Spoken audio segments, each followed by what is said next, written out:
You know, the next time you see one of those massive trucks rumbling down the highway, packed with goods headed for restaurants or maybe hospitals or schools, just think about it for a second. It's not just a delivery truck, it's actually a really critical link in this kind of silent but essential backbone of our entire economy. And today we're taking a deep dive into that world, fascinating, really competitive, and often kind of overlooked world of food service distribution. Specifically, we're going to unpack the recent buzz around two absolute titans in this space. Performance Food Group, you'll hear us call it PFG, and US Foods.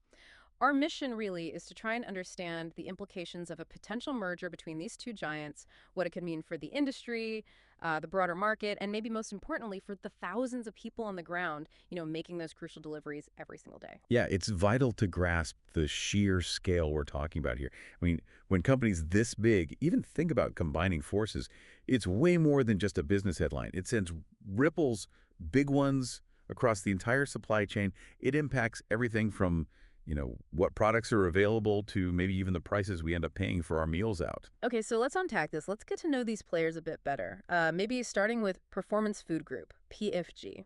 So, picture this. A company that traces its roots all the way back to 1885. Started by a food peddler, James Capers, down in Richmond, Virginia, that's PFG. It grew out of a company called Pocahontas Foods, eventually becoming Performance Food Group in 1987.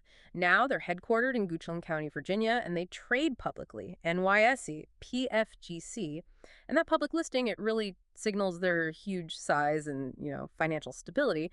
They're up there in the S&P 400, Fortune 500, big players. Definitely. And the scale is, frankly, staggering. To really get a sense of PFG's current scale, just imagine a company moving over, what, $30 billion worth of food every year? That's right, 30 billion. I mean, that's more than the GDP of some small countries, right? It just shows how fundamental they are to kitchens and institutions across America.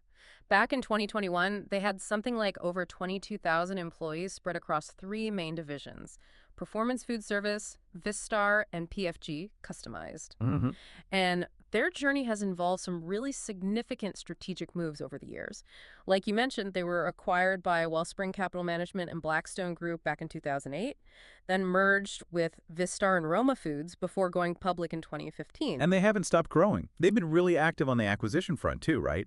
Picking up major players like Cormark just a few years ago in 2021 and Reinhardt Food Service in 2019, constantly expanding that footprint. Exactly. They're always looking to grow. And then you've got US Foods. Now, this company started officially in 1989 as US Food Service, then rebranded to US Foods in 2011. Their headquarters are up in Rosemont, Illinois. And just like PFG, they're a publicly traded giant. Also on the NYSE, symbol USFD. They operate on a very similar scale. We're talking roughly $24 billion in annual revenue and about 25,000 employees as of 2022. And their product catalog is just enormous, over 350,000 national and their own exclusive brand items. Wow, 350,000. Yeah, it's huge.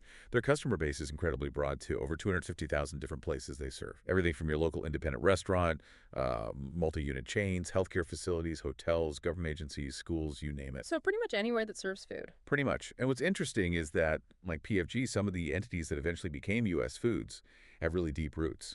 Some started way back in the 19th century, like John Sexton and Company in 1883. Okay. And yeah, similar to PFG, again, U.S. Foods has a long history of acquisitions too. Big ones, like buying SGA Food Group for, I think it was $1.8 billion in 2019. Right. So, okay, if you're keeping score at home, what this really means is that both PFG and US Foods are just these colossal players in what's called broadline food service distribution. Right. When we say broadline food service distributor, we mean these companies deliver just an incredibly vast array of products, right? Exactly. Everything from fresh produce, meats, canned goods, frozen stuff, even cleaning supplies. Basically, everything a restaurant or a hospital or a school kitchen needs to operate day to day.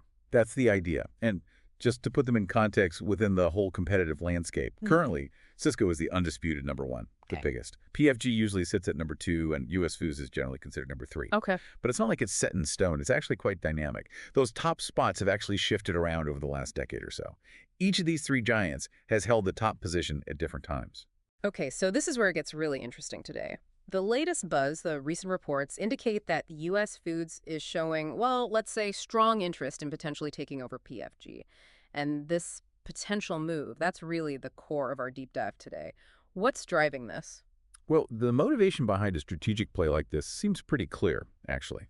First off, these companies are remarkably similar in size if you look at their enterprise value. They're peers, in a way. The main goal for U.S. Foods, if they pursued this merger, would likely be to create a combined entity massive enough to hit around, say, $100 billion dollars in revenue. Wow, $100 billion. Yeah, and that number, that would be a real game changer. It would effectively push them past Cisco, making them the largest broadline food service distributor in the U.S. They'd potentially control something like 18% of the total market. That's a significant chunk. It is. And the main drivers for wanting to do a merger this big are pretty straightforward, really. You get greater economies of scale, which is huge. You hope to improve those notoriously razor-thin margins you see in this industry.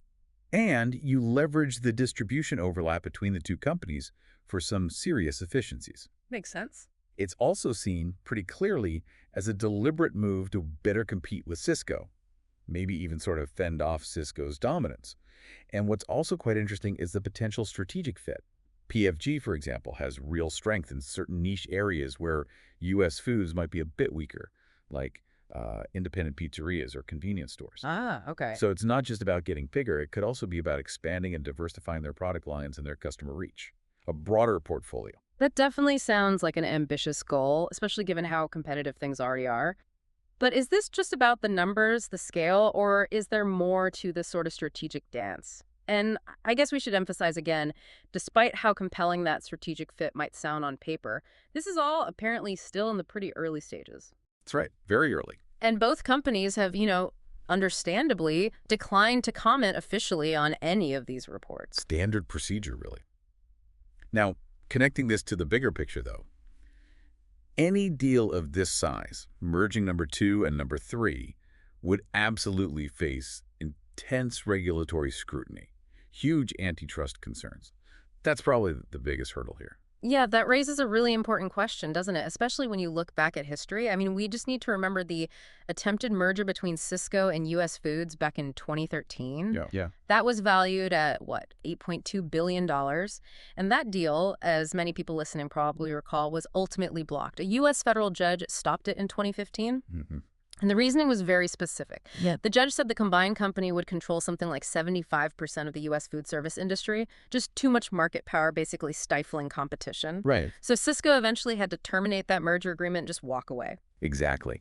And that history, it casts a really long shadow over any new attempts at consolidation in this space.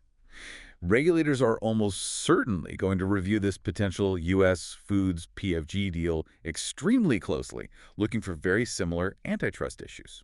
You have to assume so. And honestly, this level of scrutiny, it's expected pretty much regardless of which administration is in power in Washington. Why?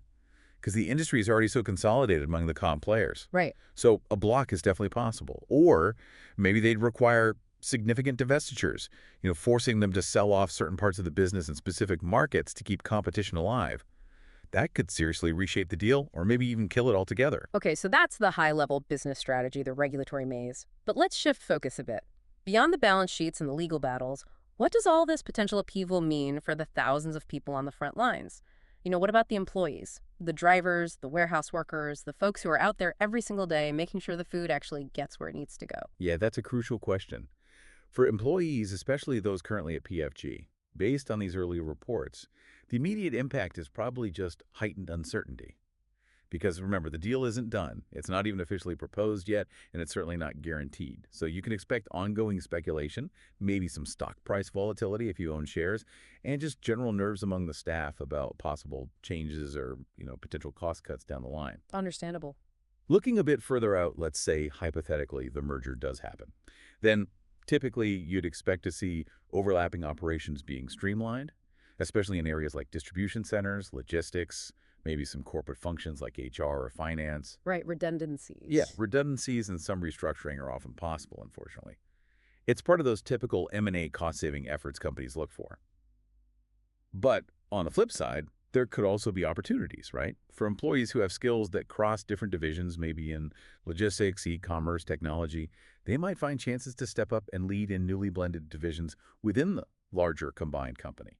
Okay, this next part I found truly eye-opening. We actually managed to talk to someone who's been inside both of these companies, behind the wheel, actually making deliveries for both PFG and US Foods at different times. Oh, interesting. Yeah, and what they shared gives this fascinating, really ground level glimpse into the very real day-to-day differences between working for PFG versus US Foods. It highlights just how varied the same job can be, even depending on the specific location, let alone the company. That's a valuable insight. What did they say? Well, take pay, for example. Our driver found pretty significant differences. At one unionized PFG location they worked at in San Diego, the hourly wage was notably higher, like almost $34 an hour. Wow. Okay. But then at a US Foods location nearby, in Vista, the hourly rate was much lower, around $24 an hour, though that one did include medical and dental benefits, so different compensation structures. Right. Trade-offs. So. Exactly. And then, interestingly, another US Foods facility they worked at, this one in Phoenix, used totally different system called component pay. Ah, component pay. I've heard of that. Yeah. Earnings were based on the specific route, the number of stops, how much you unloaded, the miles driven. And the upshot was if you were really efficient, you could potentially finish your route earlier, but still make the same pay for the day. So, very different philosophies on how you pay people and incentivize efficiency. That is really different. Shows there's no one way these companies operate. Absolutely. And beyond just the pay, the actual daily grind itself varied wildly too. Our driver highlighted that PFG in San Diego, that location apparently offered what they considered the easiest routes in food service. Fewer stops, maybe 6 to 10, and lighter case counts, around 800. Okay, sounds manageable. Yeah. But in stark contrast, US Foods in Phoenix typically had more stops, maybe 10 to 13, and way more cases, like 1,200. Although a lot of the chain restaurant deliveries there were palletized, which could actually make them easier to handle sometimes. Oh, okay. Different types of deliveries. Right.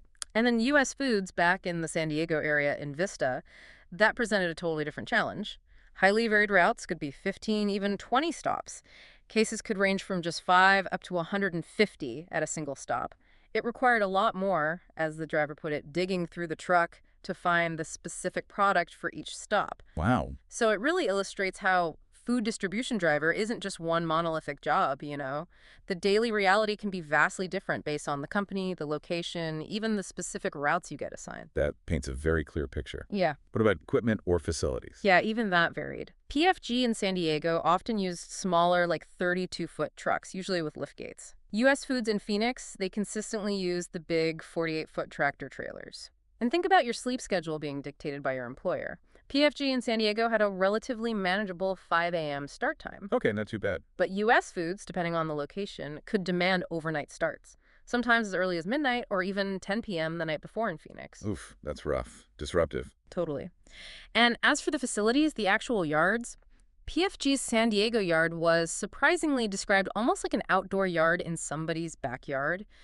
No real main HQ feel at that specific location, apparently. Ah, That was a stark contrast to the seemingly well-maintained facilities the driver experienced at US Foods in both Phoenix and Vista. Though they did note PFG's facility over in the City of Industry was really good. So variation even within PFG. right. Location matters. Definitely. And the driver also noted distinct differences in management styles and, crucially, equipment quality across the locations. US Foods in Phoenix apparently earned top marks for having the best equipment. New trucks, trailers, good dollies. Always important for the job. For sure. US Foods in Vista came in second, good pallet jacks there. PFG in San Diego was third in this driver's ranking for equipment. Pallet jacks were hit and miss, and the tractors were apparently not good and needed improvement. So, synthesizing all that, the driver's overall experience, where did they rank them? Based on that feedback, their personal ranking put U.S. Foods in Phoenix as #1 overall. Oh. PFG in San Diego came in as a very close second, and U.S. Foods in Vista, San Diego, was third. Right. And that comprehensive comparison, it factored in everything, right? From the money and the routes to the trucks, the start times, the facilities, even how they felt management treated them. What this driver's comparison truly illuminates, I think, is that the operational philosophies, maybe even the corporate cultures, can vary significantly between these industry giants and even within them.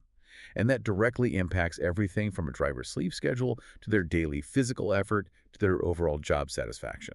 Yeah, that perspective really brings it home. It highlights the real-world operational differences between these companies and therefore the very tangible potential implications for the current employees.